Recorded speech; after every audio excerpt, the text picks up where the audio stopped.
Board of County Commissioners, and over to you, Chair Harrington.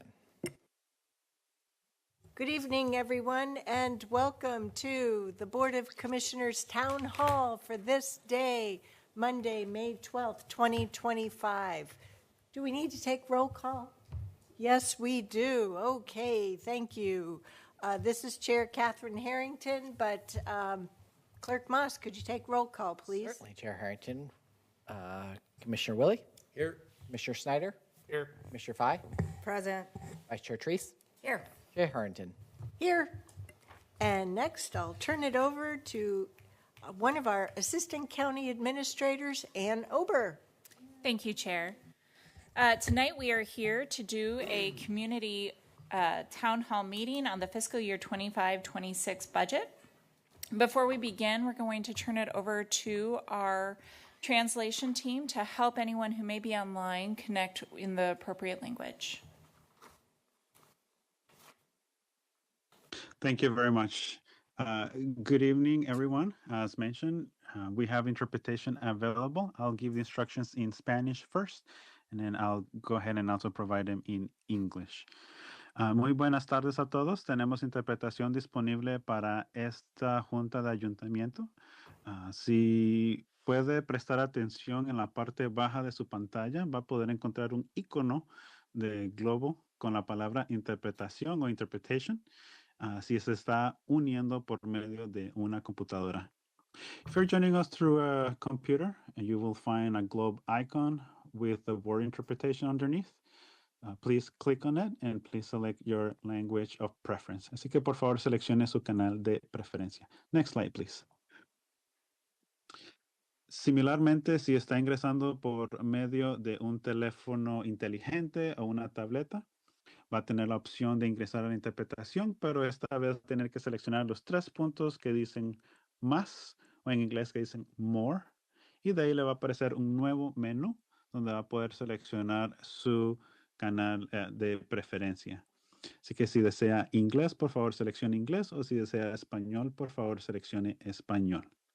Similarly, if you're joining through a mobile device or a smartphone, you will find 3 dots with the word more. From there, you will see a new menu and you will have the option of selecting interpretation.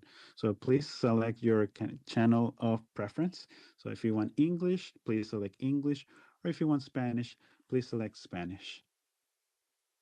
Next slide. Va a tener la opción de poder ver la junta en modo de galería. Así que si quiere ver a todas las personas presentes, pueden ver a los oradores y también a los intérpretes. You also will have the option in both mobile device or your laptop computer to select gallery view. So that way you can see both the speakers and interpreters. Next slide, please. Vamos a tener una opción para que pueda hacer preguntas y respuestas seleccionando el icono que dice Q&A. Ahí es donde le pedimos que pongan sus preguntas debido a que no tenemos la opción del chat disponible para esta junta. If you have any questions during the meeting, please select the Q&A function or the icon, given that the chat option has been enabled for this meeting. Next slide, please. También va a poder descargar las diapositivas y va a poderlos ver a medida que avanzamos con el programa. Por favor, ingrese al sitio web del condado, washingtoncountyor.gov, y de ahí va a poder hacer clic en Aprenda Más y va a tener la opción del ayuntamiento y descargar su diapositiva en el idioma de preferencia. Also, you can download the slides if you want to follow along on your own, going to the Washington County's website, washingtoncountyor.gov. You can click Learn More under Town Hall graphic, and then you can choose your preferred language. Next slide, please. And now we're ready to be assigned. Thank you. Thank Back you to so you. much. So tonight's meeting, we have some presentations that we're going to do. We're going to start with Chair Harrington providing an overview of some policies that we set or that the board set around our budget, and then we'll move over to CAO Tanya Angie to talk about the actual budget message. Before we begin, I'm going to turn it over to Philip to provide the Washington County Land Acknowledgement. Thank you very much. Philip Bransford, Communications Officer. I have the honor of reading the Washington County Land Acknowledgement as prepared by representatives of the Confederated Tribes of Grand Ronde, Nez Perce, Siletz, and Yavapai.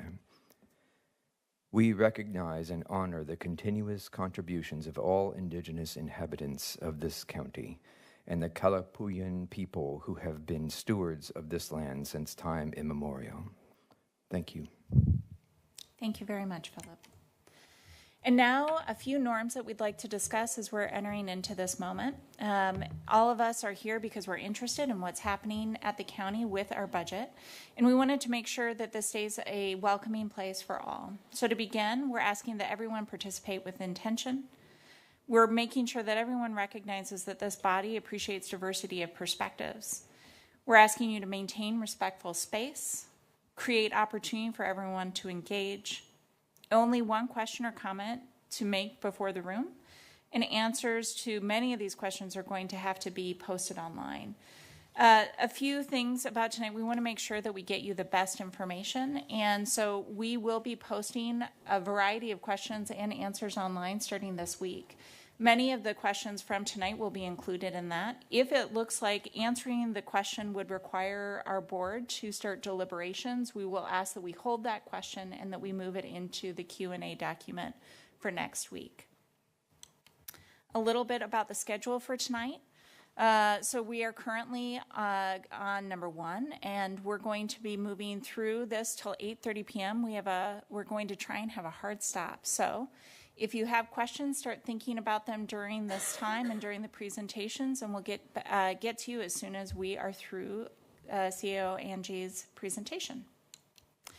And with that, I would invite our first commissioner to introduce themselves. Good evening, everyone. Nafisa Fai, representing District 1. Good evening, Pam Treese, representing District 2. Welcome to everybody, and thank you for being here. Jason Snyder, Commissioner for District 3. Good evening. And Jerry Woolley for District 4. And I'm Catherine Harrington, your at-large elected chair of the County Board of Commissioners. And with that, Commission Chair, would you please take it away?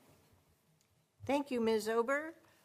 So we'd like to start tonight's town hall in our presentation with a bit of context with regard to how we go about serving our community here as a county government. So we have a county vision and mission, and the Board of Commissioners worked to update that just a couple of years ago and adopted the updated strategic plan in the summer of 2024, I believe.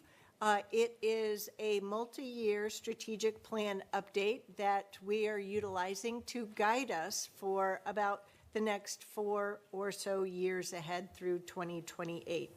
And it includes our vision statement that you can see here, as well as our mission.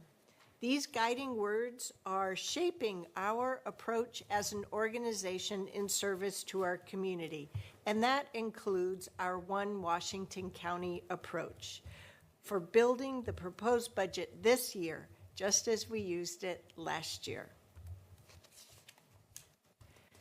Next, we have this illustration to show that we as a county government provide a variety of services to our community, but we don't do so alone. But why we're here tonight is for our budget, and the budget is needed to finance many of these services. We work with many partner organizations in providing the services to you, our public, but some of these services can only be provided by the county itself. For example, the county provides the facility for hosting the county fair each year. Our county provides many different public safety services, and our county also builds roads, sidewalks, and bike lanes within the county's major roadway system.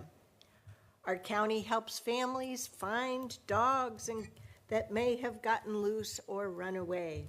And our county also makes sure that your vote is counted with each election.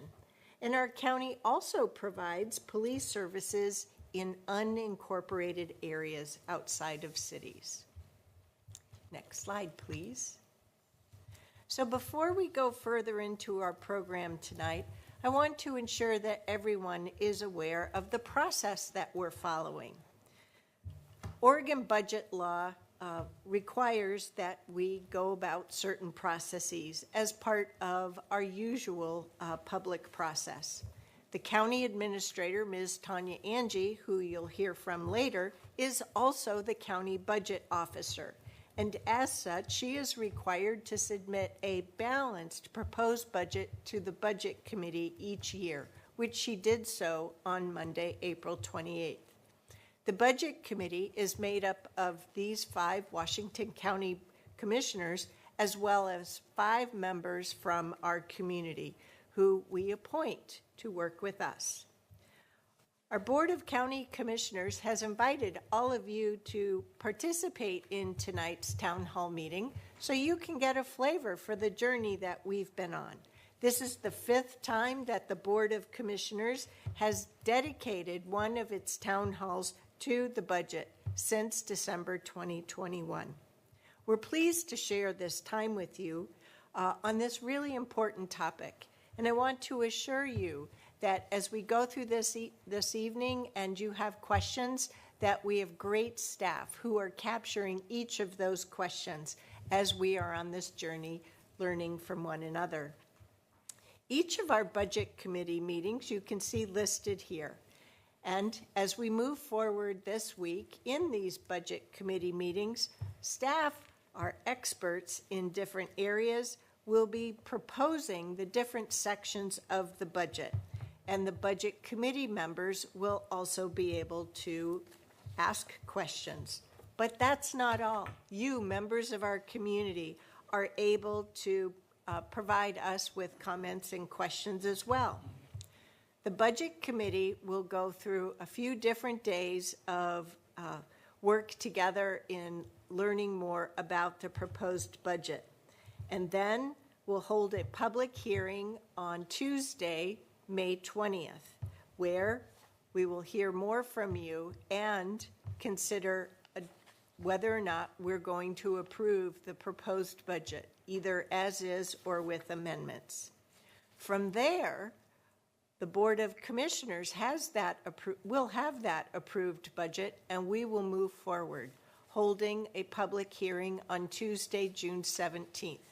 And between then, you can continue to send us questions and comments. On the 17th, we'll have our last step where the Board of Commissioners will hold a public hearing, and take a vote at that meeting about whether or not to approve the budget. Our budget staff then go through some final steps before submitting that adopted budget to the state as required before the new fiscal year begins on July 1st. Next slide, please. The Board of Commissioners has a track record of using a few basic tools to help guide our staff as Ms. Angie and her staff go through the arduous work of balancing different proposals to make up the proposed budget. One of those tools is what we refer to as our budget principles. Generally, we meet in the fall of each year, re-examine the principles that we've used for the most recent fiscal year budget, and then look at the context as we look ahead through the year to the next proposed budget year. And you can see the different principles here. These are really foundational points of direction to our staff to help shape their subsequent problem solving, because we always have more ideas for how we can better serve our community. From there, we also dig down another level, a little bit deeper, to work on priorities. And we have 2 slides of priorities here. The priorities go down to that next level and try and provide some guidance to staff about how to go about making the different investment decisions to develop a balanced proposed budget. Emphasis on the word balanced. You'll hear Ms. Angie speak more about that later. So as you can see, we've really focused on different aspects of our work, both in our immediate time frame as well as for the longer term. While it may be a budget for just 1 year, we have continuity of services to our community. And as such, we want to make sure that not only are we providing the services, but we are investing in the systems that make county government possible, whether they're buildings, computer systems, or policies, as well as support for the workforce that delivers for you each and every day. You can see their categories and priorities with regard to emergencies, disasters, and climate change, as well as transportation, and ensuring that we are a financially sustainable organization. Next slide, please. This is the second part of the priorities that's then dealing with some other aspects of budget decision making. We have some significant funding that was provided to us by the federal government, the American Rescue Plan Act, and those resources all have to be spent by the end of December of 2026. So we're keeping our eye on that deadline. We've done a lot to invest in public health and protect public health, and we've tried to be responsive for behavioral health as well. And we're going to continue to partner with the state and our community to work on each of those. Affordable housing and homelessness continue to be another priority of ours, making sure we're doing things like preserving homelessness and not going backwards in addressing homelessness. Public safety and justice is another major category of our work, and we want to continue to deliver services in a way that build community trust.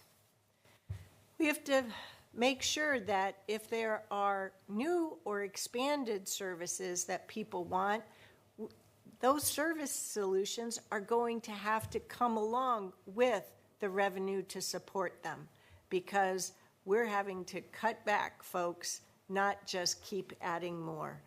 The math has to work, as Ms. Angie will speak to next.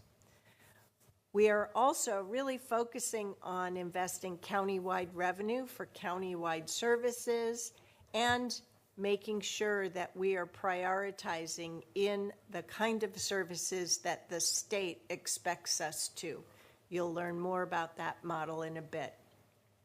Lastly, especially this budget year, we've really had to dig in and better understand what are mandated services versus enabled services and how we can go about problem solving there. So that's the summary of our budget priorities that we have provided to Ms. Angie and her team of experts to try and help shape their decision making as they went through the work to propose or really construct this proposed budget. And Ann, I'll turn it back over. Thank you so much, Chair. And with that, we're going to turn it over to County Administrator Tanya Angie. Thank you, Ms. Ober. I do want to, in advance, apologize to our community members who are here. I'm trying to recover from a cold, so hopefully I don't start coughing significantly. If I do, my colleague Philip Bransford may step in and take forward for a few moments, so I have a brief moment to recover and then jump right back in. Thank you for the slide. So on this slide, you'll see the county's total budget. This year is $2 billion, which is a 5% decrease from last year's modified budget. On the left side, the revenue breakdown is of the total budget. Total revenue, $1.3 million, with a beginning fund balance of $724,000. On the right chart, you'll see the expenditure breakdown of the total budget. Next slide, please. This slide zeroes in on the difference between the general fund and special funds. Our total budget can be broken into two special categories, special fund and our general fund. Special funds are restricted by law or constraints to specific categories of service, such as the county road fund, which can only be used for maintenance on our county road system, or Metzger Park Local Improvement District, which can only support maintenance to the county's park in the Metzger community. Special funds make up 84% of our total budget. The general fund allows the County Board of Commissioners the most flexibility when it comes to what services these dollars can support. The general fund supports countywide services such as elections, the county jail, Bonnie Hayes Animal Shelter, and other services. The general fund makes up 16% of the proposed budget. Next slide, please. Now here's a closer look at the general fund. The left chart shows general fund revenue breakdown. Taxes are 63% of general fund revenues. The right chart, general fund expenditures breakdown, including transfers under non-operating category to Major Street Transportation Improvement Program, MISTEP, or Cooperative Library Services, WCCLS. This view of general fund requirements in the proposed budget shows their distribution over functional areas. The largest general fund recipient is the Public Safety and Justice functional area at $146.9 million, or 44%. The next largest slice of the general fund pie is the non-operating category, and most of that funding is comprised of the two general fund transfers, one to MISTEP and two to WCCLS. These two general fund transfers have been decades-long practice for Washington County. In the days prior to property tax reforms of the 1990s, Washington County voters had approved two serial levies funding these two areas of service. The tax rates for both levies were absorbed into Washington County's permanent tax rate once changes to the Oregon property tax system took effect. Budgets adopted since that time, except for the recent fiscal years, where the general fund has required rebalancing, has prompted reductions. This has included general fund transfers that were proportionate to amounts from those original serial levies. An unintended consequence of nearly 3 decades of these transfers is that every remaining general fund supported service was effectively made a lower priority than transportation and libraries. Next slide, please. This year's balanced proposed budget is provided to the Budget Committee and our public as our One Washington County organization engages in some of the most challenging work in over a decade to stabilize our financial situation. As County Administrator and Budget Officer, I know I'm not alone in having mixed emotions around how we are facing these challenges as a local government organization. On one hand, we feel great pride in pursuing our public service mission every day. The commitment to public service and our proximity to the community we serve also gives us a deep understanding of the needs we are not fully meeting year after year. On the other hand, we feel the responsibility of living within our means. As a local government, we are obligated by state law to produce a balanced proposed budget each and every year. At the end of the day, the math has to be correct. 2 + 2 has to equal 4. As the Budget Committee heard in our general fund update in March, an early look at our general fund forecast revealed a $20.5 million gap between revenues and expenditures. This reoccurring challenge within Oregon's constrained property tax system has been the focus of hundreds of hours of staff time of research, analyzing, and arriving at budget balancing scenarios that we will get to later in this presentation. Next slide, please. Washington County is not alone in this situation. Many other local governments are relying on property tax revenue in Oregon, have also recently announced budget shortfalls anticipated for the next fiscal year. Most county governments are having to close budget gaps this year, including those here in the Portland metro area and other parts of the state. Roughly a third of Oregon's 241 city governments are also facing similar challenges, according to a survey conducted by the League of Oregon Cities. Next slide, please. Washington County is also not alone in having a budget for unfunded or underfunded mandates handed down by regional, state, or federal governments.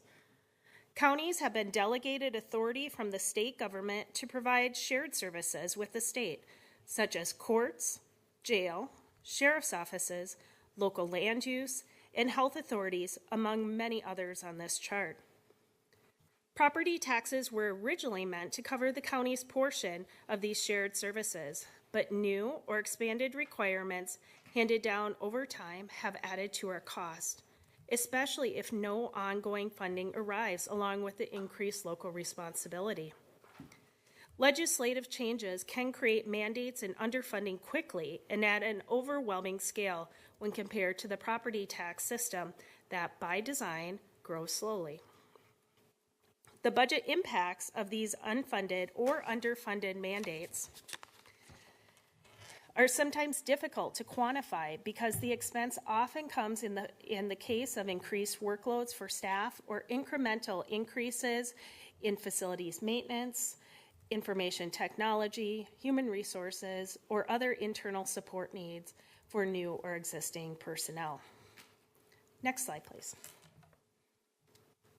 Now, a word of caution about funding sources that are due to expire. Each of my budget messages over the last 4 years has cautioned about the appropriate use of one-time funding, and this year is no exception. Using revenues sources that we know will eventually expire to fund ongoing operations and services essentially creates what I've called a cliff effect. Over-reliance on one-time revenue to support ongoing community service needs masks the limited capacity of our traditional revenue sources, such as our constrained property tax revenue. Our cautious approach to each of these one-time revenue sources is in the proposed budget, described further in the budget summary section. Next slide, please.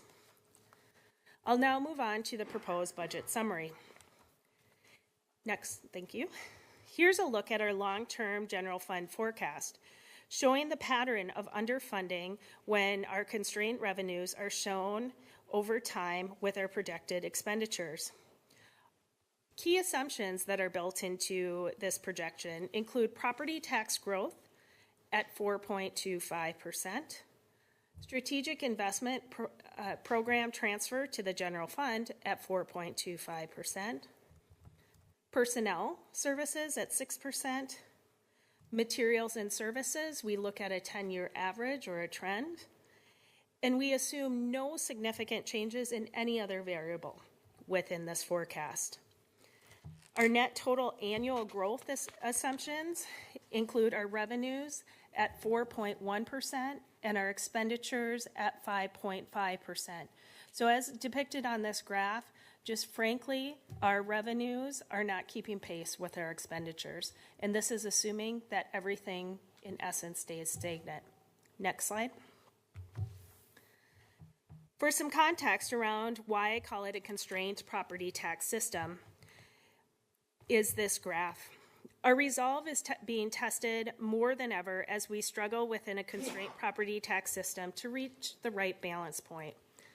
Oregon's constrained property tax system, which was created nearly 3 decades ago with a voter-approved amendment to our state's constitution, is stretching the capacity of local governments throughout the region, especially ours.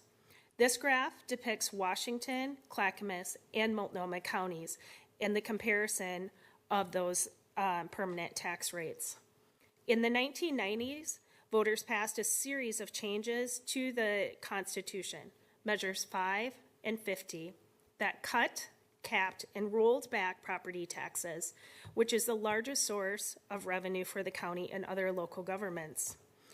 With limited exceptions for new construction, assessed values could only grow by 3%.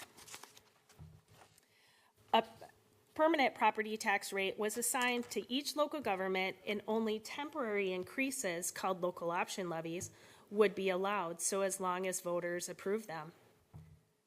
Despite having the second largest population in Oregon and being one of the fastest growing counties over the last decade, Washington County has the lowest tax rate in the region.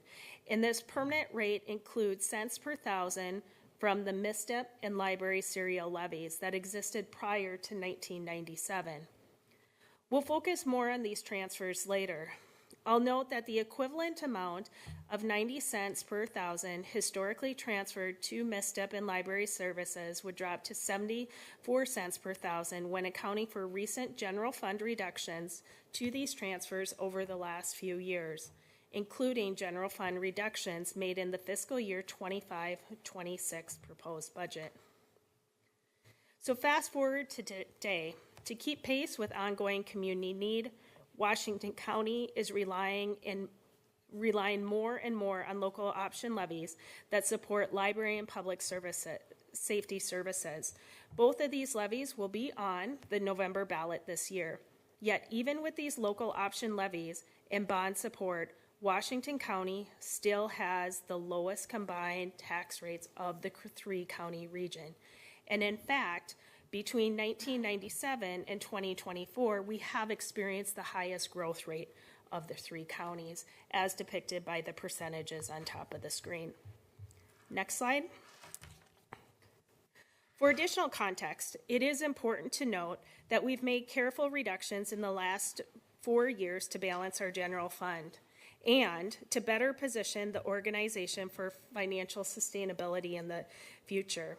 As we face a fifth year with a significant gap between our general fund revenues and expenditures, our efforts are particularly difficult because we have purely exhausted some of the strategies used in prior years. Simply put, our budget balancing will need to go further this year than before. Next slide, please. So what was our process for achieving general fund balance? The following process was used to arrive to the general fund reduction numbers. First, baseline budget assumptions. The finance department projected a baseline budget floor that anticipated assessed value growth, increased healthcare insurance cost, growing retirement cost, higher cost of materials, and so forth. Step 2, requested budgets. Using this projected base budget as a starting place, county departments and offices submitted requested budgets to the county administrative office and the finance department, including a range of general fund reductions at the 10, 13, and 17% levels. In some cases, some departments submitted requested investment. Every department and office was required to submit reduction scenarios. Step 3. Budget balancing decisions. The county administrative office applied the budget guidance from the Board of Commissioners, including the board's budget principles and priorities, in deciding how to bring general fund and other parts of the proposed budget into balance. Step 4, outcomes in the proposed budget. The proposed budget shows the results of this process using standard tables and narratives depicting budgeted resources and requirements. This standard information is provided at service levels of detail, including the total budget, functional areas, funds, and organization units. For each of these levels, proposed budget amounts are shown side by side over the 3 most recent fiscal years, including the modified budget numbers for the current fiscal year of 2024 to 25. Next slide, please. To achieve balance in the general fund, several reductions were made across the organization. I'll give a brief summary of those reductions here by functional area. You can find further information on these reductions within the budget document. General fund transfers. A $12 million reduction, the largest that I'll call out, is made to the general fund transfers that have historically funded the Major Street Transportation Improvement Program in Washington County Cooperative Library Services. Relative to the baseline budget, the general fund reduction for MISTIP is $8.7 million and $3.9 million for WCCLS. The reduction to these general fund transfers, which would be a third such reduction in the most recent years, is incrementally creating a more level playing field for evaluating and prioritizing all general fund supported services. The potential long-term transition from pay-as-you-go strategy for transportation improvements to a more common use of bonded debt is under consideration. And in fact, the board has recently authorized $150 million in bonding for MISTIP projects. This reflects the board's principle of evaluating both long-term capital and operating needs of the organization, as well as positioning the county for the future.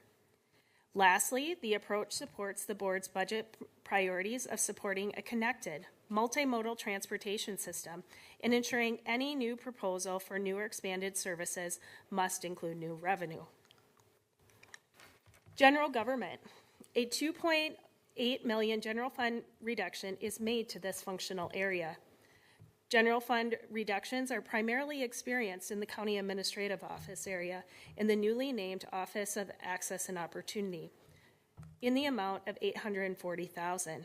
These cuts include the elimination of the Sustainability Office and positions such as the Assistant County Administrator, a Community Engagement Program Coordinator, and Program Specialist. Reductions are also made in facilities, information technology services, County Auditor's Office, County Council, Emergency Management, Elections Division, and Human Resources. This approach upholds many of the board's budget principles, including objectively evaluating services with a priority on mandated services and enhancing and evaluating short, mid, and long-term financial stability. It also supports the board's priority of addressing immediate, mid, and long-term budget issues. A clear example would be how the proposed budget preserves assessment and taxation staff who are critical to state-mandated appraisal and property tax collection services, benefiting not only the county organization, but each and every taxing district within the county. Minimizing the impact of cuts to emergency management also supports the board's priority of planning and preparing for emergencies and disasters, including those caused by climate change. Let's move on to public safety and justice. A $7.1 million general fund reduction is made across this large portfolio of services. Reductions were largely made to vacant patrol and jail deputy positions within the sheriff's office, representing $4.1 million. Housing subsidies, and a 4.7 full-time equivalent vacant position, 4.7 full-time equivalent vacant positions in our community corrections department in the amount of $1.2 million. We've also moved to a new approach to providing juvenile detention services through contracting with Marion County. We previously contracted with Multnomah County, as well as 2 reduced positions, resulting in about $1 million. And 19 full-time equivalent positions in the Child Support Division of the District Attorney's Office, which is a non-mandated service that the Oregon Department of Justice has agreed can be returned back to the state with its child support program. This was a service that the county opted to take from the state, so it's proposed to be returned to the state. How does this align with the board's budget principles and priorities? The board's principles and priorities guided this budget balancing in several ways for this functional area. The departments in this system of service, much of which are mandated by state law, are the largest recipients of general fund resources, 43.7% in this fiscal year, and benefit from the public safety levy, one of only 2 local option levies current and past boards have routinely referred to the voters since Oregon's constrained property tax system was last reformed in the 90s. The board's principle that apply to the reductions and investments in the proposed budget include objectively evaluating services with a priority on mandated services, positioning the organization for the future, understanding service impacts on community members' daily lives, and balancing systems of service, and continuing the pursuit of a one Washington County approach. We'll continue our journey to land use and transportation. A $294,000 general fund reduction is made in this functional area. General fund reductions are experienced across services provided by current planning. How does this align with board principles and priorities? This approach advances the principle of enhancing and evaluating short, mid, and long-term fiscal stability, as well as the priority of focusing on a financial plan to address immediate, mid, and long-term budget issues. Housing, health, and human services. A $3.3 million general fund reduction is made. Most of the general fund reductions are experienced by the Department of Health and Human Services, largely through the elimination of 5 public health division positions, including vacant public health nurse positions that will reduce programming in the Nurse Family Partnership Program, about $2.4 million. 2 positions within the Animal Services Division, approximately $350,000, resulting in reduction in Saturday hours of operation at the Bonnie Hayes Shelter, reduction of 1.2 positions serving veterans, which may increase wait time and benefit delays, and shift in personnel and contract services for behavioral health. This system of service, a significant portion of which is mandated under state law, receives the least amount of general fund resources, 3.1% in fiscal year 24-25, but receives significant revenue from state and federal grants, some of which mandate a minimum threshold of service. The proposed budget follows the board's principles by objectively evaluating services with a priority on mandated services and understanding service impacts on community members' daily lives. Now let's move to the last area, culture, education, and recreation. Outside of the general fund transfer to library services, which I mentioned earlier, a general fund reduction totals of just $80,000 is included for this functional area. This includes adjusting 3 seasonal recreation positions in park services and a almost $18,000 reduction in the agriculture extension service contract. Next slide. So now we'll move on to new revenues. This evening you've heard me speak quite frequently about our constrained property tax system and ongoing local option levies. Those levies are set to expire, and the board is currently reviewing proposals to increase that rate for the public safety specifically levy to 66 cents. This levy helps support all of our public safety and justice departments. Supporting our Washington County Cooperative Library System is our library levy. The proposal is to increase that levy to 37 cents. Both of these levies are set to move forward to this November's ballot. Next slide. There are additional revenues that the county is considering. Continuing to update our fees to better capture the cost of service or full cost recovery. Pursuing increased franchise fees, potentially considering additional additional local option levies. The Board of Commissioners at tomorrow's work session will be having their first conversation on additional revenue to start exploring what of these and potentially other measures of additional revenue to support core county services are they interested in pursuing over this next year. Next slide. With that, I will turn it to Chair Harrington. Thank and you. I made it through. You did. Way to go. And thank you to all of you who've joined us tonight. The point of all of this was to not only give you the opportunity of information about what is in the proposed budget, but also for you to share your questions with us. So now we're ready to turn over to that chapter of tonight's meeting. As I mentioned earlier in our town hall, we will be capturing your questions for the rest of our time tonight, and many of our answers will need to be posted on the website after we adjourn. This is because our budget committee members, of which the commissioners are half of, were not allowed under Oregon budget law to deliberate about the proposed budget. So, as part of our participation tonight, we have to listen patiently and wait for the answers. We have folks here in our auditorium with us tonight, and I'm hoping also on Zoom. Yes, we do, Chair Harrington. Well, that's great. So we're first going to start with questions from the audience members here in the auditorium.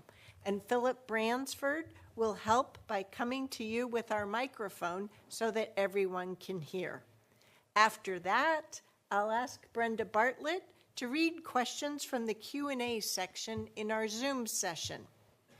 In both instances, please remember that we're asking you for one question or comment per person so that we can make sure everyone gets a chance to participate. And of course, depending upon how many folks we have, maybe we'll just get to ask more or go through more than one round. So, Philip, are you ready? And actually, Chair. Oh, go right ahead. Sorry, Chair, just a quick correction. We actually have the table set up tonight to have individuals come up to the table if they wouldn't mind to do Q&A Great. tonight. So Philip doesn't have to do his He best doesn't. Phil No. Donahue imitation. It is always impressive, but he's off the Terrific. hook. Well, hopefully this is a welcoming environment and you'll all just be comfortable in joining us down here on the floor. So, would anyone like to ask us a question tonight?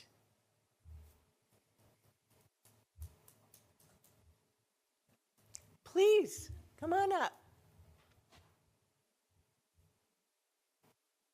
There's always more for us to learn together. Well, I so appreciate this. For the record, Felicita Monteblanco. I have lived in Washington County for over 35 years. I'm curious about the public safety levy coming this fall. I imagine inflation is a big part of the increase, but I'm also wondering about survivor services, prevention, kind of a breakdown of where that 66 cents is going to go. Well, that is work that we have a steering committee underway with.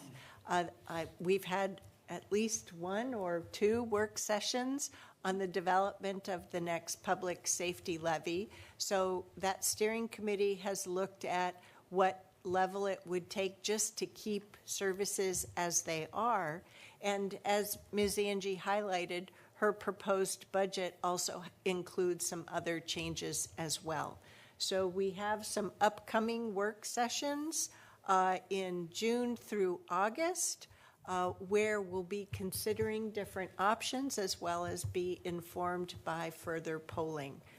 I think that's about it at this juncture with regard to both levies, public safety and library. More to come. Yeah, that's helpful. I will be watching for those work sessions. Thank you. Great. Thanks for being here and asking us that question. Are there any other takers in the room tonight? Okay, well, Brenda, we'll move over to Zoom. Thank you so much, Chair Harrington. There are so far no questions posted in the Q&A, and I don't see any hands raised just yet. Well, I'll also put in a plug that after tonight's meeting, you'll be able to email your questions in to the email address finance_budget@washingtoncountyor.gov. And our budget meetings are once again coming up this week. We have another slide on that coming up. The sooner you get your questions in, the sooner our staff will be able to work on answers. We hope to have a final Q&A document available to all of us on Friday, May 16th. And Chair, if I can underscore something that I think is done uniquely in Washington County that not all local governments do, is we actually post that document to our finance budget page so that all community members have the benefit of seeing the question and answers so we can be all learning together through this process. Yes, indeed. Any other last minute takers there on Zoom, Brenda?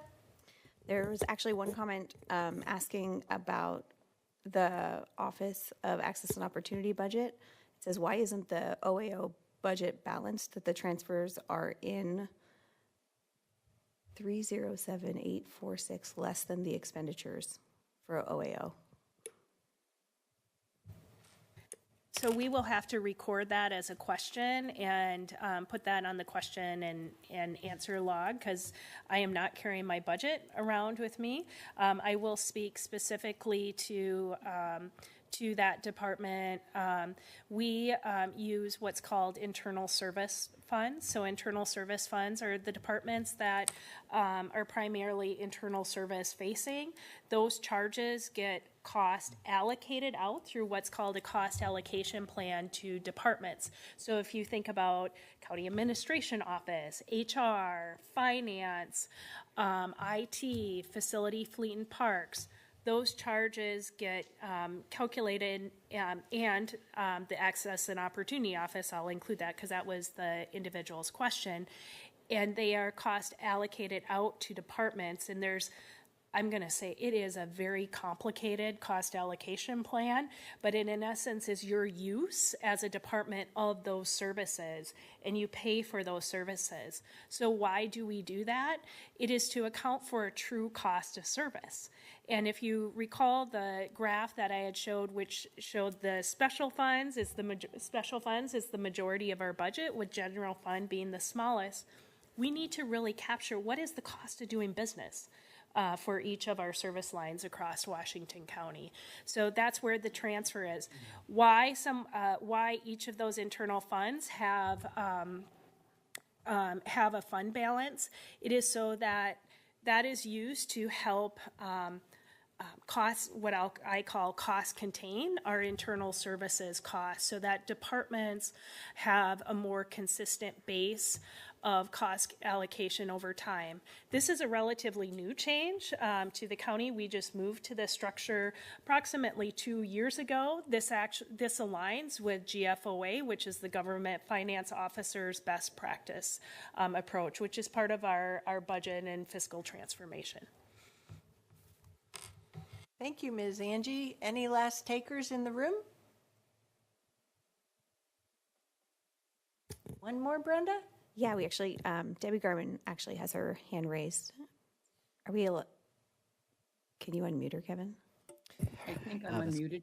Yes. Are you unmuted, Debbie? Yes, I unmuted myself. Thank Right. you. Please go ahead. All right. I'm Debbie Garman. I live in Hillsborough and have been a resident of Washington County for many years. I'm very concerned about climate change, climate crisis, and the environment. I understand that this budget basically does away with the Office of Sustainability, which has been diminished due to budget cuts for the past several years. The last person, I believe, has been, will not be, continue to be paid, and yet the work of mitigation and preparation to protect Washington County citizens from the imminent and unfurling effects of climate change. I mean, there have been disasters, there have been heat domes, there have been excessive cold, there's been flooding, massive rain bombs, and there's been wildfire smoke, and all of us suffer the effects of those. I would very much like to better understand how the work of sustainability will be rolled into the other departments, which is what I'm being told will be, the goals will be continue to be carried out in other ways. I'd like to receive from someone more additional information about how that will be done. Can that happen, please? Yes, our staff have captured the question and will be sure to include that through the Q&A document. But also, I know from work that we've been doing throughout the year and reading of the current proposed budget, there's continued work being done on the effects of climate change through our emergency management investments that are part of this proposed budget, as well as through the work that our public health department is doing. And we all look forward to learning more through the budget presentations coming up in the next days. Come learn with us.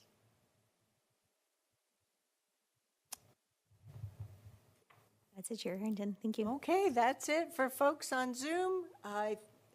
One last call for here in the room. I think that's it for questions tonight, Ann. Perfect. Thank you so much. And with that, I'm going to turn it back over to you, Chair, just to talk about the meetings that are upcoming. Right.